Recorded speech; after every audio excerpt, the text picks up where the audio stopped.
Hello everyone, welcome back to my channel life of কেকে। আমি কোয়েল। আজকের ভিডিওর শুরুতেই তোমাদেরকে আমার গোপাল আর রাধারানীর দর্শন করালাম। বলেছিলাম যে বেনারসে এসেছি গোপাল আর রাধারানীকে নিয়ে, তো আজকে একটু দর্শন করে নাও আর কমেন্ট সেকশনে জয় রাধা মাধব লিখতে কিন্তু ভুলবে না। আজকে একদম মাঝরাতেই হবে, রাত 1:30-2টোর সময় আমরা বেরিয়ে পড়েছিলাম স্নান টান করে রেডি হয়ে কাশী বিশ্বনাথ মন্দিরে, কাশী বিশ্বনাথের বাবার আর কি মঙ্গল আরতি দেখব এবং স্পর্শ দর্শন করব বলে। দেখতেই পাচ্ছ যে বিশ্বনাথ মন্দিরের সামনে আমরা দাঁড়িয়ে রয়েছি। একটু পরেই আমাদেরকে তিলক লাগিয়ে দেওয়া হবে। আমাকে তিলক লাগাবে, আমার হাজব্যান্ডকে তিলক লাগাবে, আমার মেয়েকে তিলক লাগাবে একজন পুরোহিত মশাই। আমরা তারপরে পুজো দিতে যাব। তো যাই হোক, আমাদের এই অভিজ্ঞতা থেকে তোমাদের একটা কথাই বলবো যে তোমরা যদি মঙ্গল আরতি অ্যাটেন্ড করবে বলে ভাবো বেনারসে গেলে, তাহলে কিন্তু যত তাড়াতাড়ি লাইন দেবে তত তাড়াতাড়ি ভেতরে পৌঁছতে পারবে। মানে ভিআইপি টিকিটও যদি এখানে কাটো, তাতেও কিন্তু একটা লম্বা লাইন পড়ে। তো বেশ কিন্তু দাঁড়াতে হয়, 2 ঘন্টা 3 ঘন্টা তো দাঁড়াতে হয়ই। ভেতরে পৌঁছে গেলে, পুজো দেওয়া হয়ে গেলে তুমি যতক্ষণ ইচ্ছা সময় কাটাও, কিন্তু লাইনে কিন্তু বেশ খানিকক্ষণ দাঁড়াতে হয়। আর দেরি হলে কিন্তু স্পর্শ দর্শন, মঙ্গল আরতির পরে যে স্পর্শ দর্শনটা হয়, মানে বাবাকে একদম হাত দিয়ে ছুঁতে পারবে, সেই ব্যাপারটা কিন্তু মিস হয়ে যাবে। ওটা কিন্তু ওই 4টে থেকে 5টার মধ্যে, ভোর 4টে থেকে 5টার মধ্যেই হয়। কিছু ছবি তোমাদের সাথে শেয়ার করলাম। আর যেটা শেয়ার করলাম সেটা হচ্ছে এই বিশ্বনাথ করিডোরের জায়গাটা। এইখানে কিন্তু ছবি তোলার কোনো রেস্ট্রিকশন নেই। মন্দিরের ভেতরে তো ছবি তোলা যায় না, মন্দিরে পৌঁছতে গেলে সমস্ত কিছু কিন্তু জমা দিতে হবে। শুধু টাকার ব্যাগটাই রাখতে পারবে, আর কিন্তু কিচ্ছু রাখতে পারবে না। মানে আমার হাজব্যান্ডের পকেটে একটা পেন ছিল, এটাও তোমরা জেনে রাখো। কোনো শার্প থিং কিন্তু নিয়ে ঢোকা, পেন টেন কিছুও কিন্তু চলবে না। আমার হাজব্যান্ডের পকেটে যে পেনটা ছিল সেটা পর্যন্ত কিন্তু জমা দিতে হয়েছে। মানে আমরা ব্যাগ ট্যাগ রেখে ঢুকেছিলাম, কিন্তু ঢোকবার সময় ওর পকেটে ওই পেনটা পেয়েছিল, পেনটা কিন্তু ওরা জমা নিয়েছিল। এখানে সিকিউরিটি কিন্তু ভীষণ স্ট্রিক্ট। আর এখানে যে এই ভিআইপি টিকিট কাটতেও কিন্তু আধার কার্ড এগুলো কিন্তু দেখতে লাগে আর কি, আগে থেকেই কাটতে হয়। অনলাইনেও কাটতে পারো, ওয়েবসাইট আছে, তো সেই অনলাইনে আগে থেকেই কাটতে পারো। টিকিটের মূল্য এরকম 250 টাকার মতো নেয়। আবার এই টিকিট অনেক সময় পাওয়া যায় না, তখন কিন্তু সেটা ব্ল্যাক হয়, মানে 250 টাকাটা কিন্তু 500 টাকাও এসে দাঁড়ায়। তো যাই হোক, এই কিছু ইনফরমেশন দিলাম। আর এখান থেকে আমি বাবার মন্দিরের একটু ছবি তোলার চেষ্টা করছিলাম, কিন্তু খুব ভালো আসছিল না, আর ওরা বারণও করছিল। তো এখান থেকে বেরিয়ে এখানে কিছু খেলাম, জুস চা এগুলো। তারপর এখান থেকে বেরিয়ে আমরা গেলাম মধুর ভাণ্ডার বলে একটা ফেমাস কচুরির দোকান। হ্যাঁ, কচুরি। এখানে বেনারসে আসবো আর কচুরি খাবো না সেটা হয় না। কচুরি খেলাম, তারপর একটু জিলিপি খেলাম, আমার মেয়ে খেলো একটু সাদা দই। তারপর আমরা একটু হোটেলে চলে গেলাম, ওখান থেকে ফ্রেশ হয়ে লাঞ্চ। এখন রয়েছি বেনারস হিন্দু ইউনিভার্সিটির সামনে। এখানে একটা খুব সুন্দর মন্দির আছে, যেটা একটু ঘুরে দেখব। তো চলো তোমরাও আমার সাথে দেখতে থাকো। শ্রী বিশ্বনাথ মন্দির খুব সুন্দর লাগছে। আর আমি ইউটিউবে অনেকগুলো ভিডিও দেখেছি যেখানে অনেকেই বলেছে যে খুব সুন্দর। বেনারস আসলে পরে অবশ্যই যেন এইখানে আসা হয় আর কি। তো সেই জন্য আজকে আমরাও ওই লাঞ্চের পরে এখানে আসার একটা প্ল্যান করে নিলাম।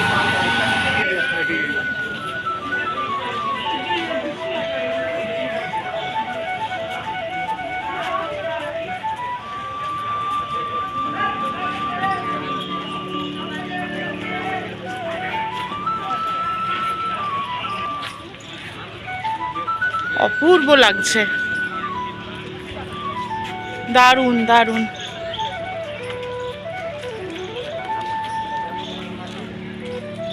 বেনারস আসলে এই সাইট সিনগুলো কিন্তু করতেই হবে।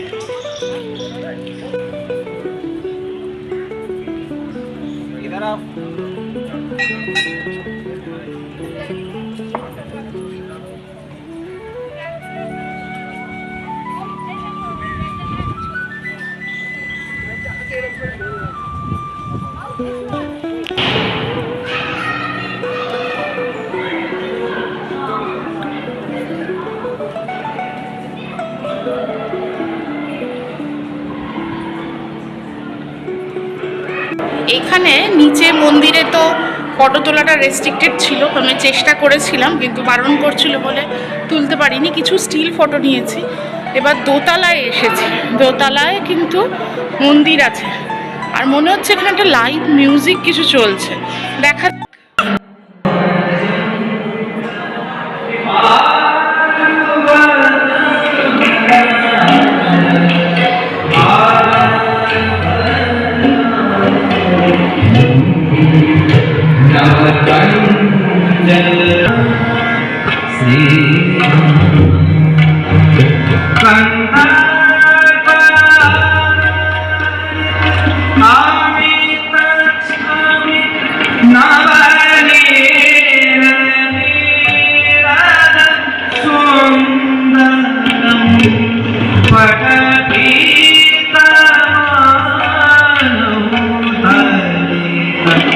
ভীষণ সুন্দর পরিবেশ, ভীষণ সুন্দর। না আসলে জীবনে সত্যিই মিস করতাম। কি যে ভালো লাগছে, আর এই যে লাইভ মিউজিক চলছে তার সাথে পুরো পরিবেশটাই যেন একদম অন্যরকম হয়ে গেছে। বেনারস হিন্দু ইউনিভার্সিটিতে অনেকটা সময় কাটালাম, আমরা ওখানে বসেছিলাম। এত ভালো লাগছিল পরিবেশটা, ওদিকে অত সুন্দর গান গাইছেন একজন, দেখলে তোমরা লাইভ মিউজিক চলছিল। আর তারপরে অত সুন্দর পরিবেশটা না, মানে কি বলবো, আসতে ইচ্ছাই করছিল না। কিন্তু অন্য মন্দিরগুলোও দর্শন করতে হবে। ওখান থেকে চলে গেলাম সংকট মোচন মন্দিরে, যেখানে ছবি কিন্তু তুলতে পারিনি। একদম গেটটার মুখেই কিন্তু মানে ক্যামেরা, ব্যাগ এগুলো জমা দেওয়ার জায়গা, সেই জন্য মানে গেটের মুখেও যে একটা ছবি তুলবো সেটা কিন্তু পারলাম না। এই যে মন্দিরটা দেখছো, এই মন্দিরের নাম হচ্ছে ত্রিদেব মন্দির। এই মন্দিরটা ভীষণ সুন্দর। এখানে যখন আমরা পৌঁছেছিলাম তখন প্রসাদ বিতরণ করা হচ্ছিল, খিচুড়ি ভোগ বিতরণ করা হচ্ছিল। আমরা একটু খিচুড়ি ভোগ কিন্তু পেলাম, ঠিক সময়ে পৌঁছেছিলাম।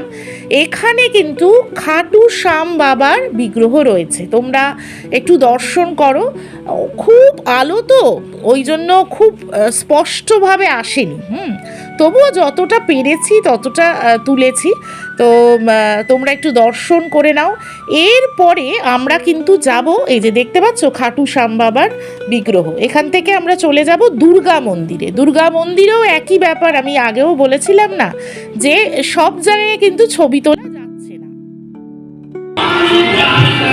এখন আছি দুর্গা মন্দিরে, দেখো কি সুন্দর।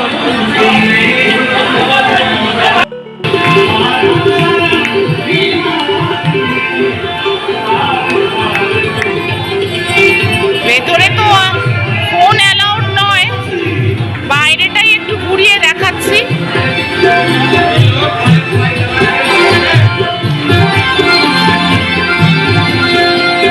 এটা হচ্ছে শ্রী সিদ্ধি হনুমান বিষ্ণু কল্কি মন্দির।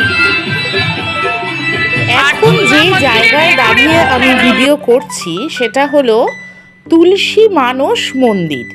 বারাণসীতে আসলে সাইট সিন করলে এই তুলসী মানস মন্দিরে কিন্তু সবাই আসেই। এইখানে বসেই মহাকবি তুলসী দাস মহাকাব্য রামচরিত মানস লিখেছিলেন। এই মন্দিরটাও দোতলা, এই নিচতলায় দাঁড়িয়ে আমি ভিডিও করছিলাম। আর এই যে জায়গাটা, এই জায়গাটায় বিভিন্ন রকম মডেল দিয়ে, বিভিন্ন আলোকসজ্জা দিয়ে সাজানো। এই যে দেখছো মূর্তি, মহাকবি তুলসী দাসের মূর্তি এখানে। বিভিন্ন রকমের কাহিনী কিন্তু এখানে তুলে ধরা হয়েছে, অনেকটা পুতুল নাচের মতো করা হয়েছে কিন্তু, মডেল দিয়ে, আলো দিয়ে। রামায়ণ মহাভারতের বিভিন্ন ঘটনা, তারপর কৃষ্ণের বিভিন্ন লীলা এখানে কিন্তু দেখতে পাবে। এই যে দেখো কি সুন্দর। তারপরে সীতার অগ্নি পরীক্ষা, তারপর রাম সীতা লক্ষণের বনবাস, এই যে দেখতে পাচ্ছ ওখানে তারকা রাক্ষসীর বধ, সেইটা কিন্তু তুলে ধরেছে। আর এই যে দেখতে পাচ্ছ রাম, লক্ষণ আর সীতা। তারপর এই যে জটায়ুকে যখন মারা হলো সেই জায়গাটা, সেইখানটা কিন্তু এখানে দেখাচ্ছে, দেখতে পাচ্ছ। খুব সুন্দর, খুব সুন্দর। এখানে আসলে অবশ্যই এই শো বলা যায় না, মানে এই জায়গাটা একটু ভালো করে ঘুরে দেখবে। এখানে কিন্তু টিকিট আছে, পার পার্সন 10 টাকা নেয়, কিন্তু সেইটা মানে কিছুই না, আমার তো মনে হয় কিছুই না, খুব ভালো লাগবে। এই যে দেখো কি সুন্দর, দেখতে পাচ্ছ একটা পুতুল নাচের মতো যেন ব্যবস্থা করা। এই যে এখানে হচ্ছে কৃষ্ণ আর রাধা দোলনায় দোল খাচ্ছে। এই যে দেখো মীরাবাই কীরকম গান গাইছে দেখানো হচ্ছে এখানে।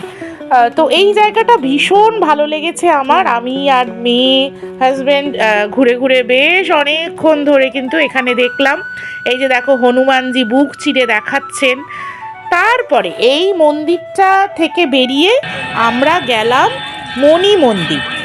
এই মণি মন্দির এত সুন্দর যে কি বলবো। এই মণি মন্দিরে মানে 151টি শিবলিঙ্গ রয়েছে। আমরা যখন এই মন্দিরে পৌঁছেছিলাম তখন আরতি চলছিল।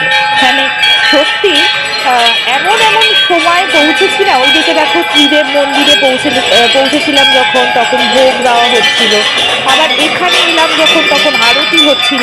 তো পুরো আরতিতে আমরা পার্টিসিপেট করলাম, তারপর মন্দির প্রদক্ষিণ করলাম, করে ওখানে তারপরে ভিডিও তুলছিলাম। 151টি কিন্তু শিবলিঙ্গ আছে। অনেকেই দেখেছি ইউটিউবে ভুল করে বলে 108টি নয়, 151টি। দেখো কি সুন্দরভাবে মানে শিবলিঙ্গ রাখা।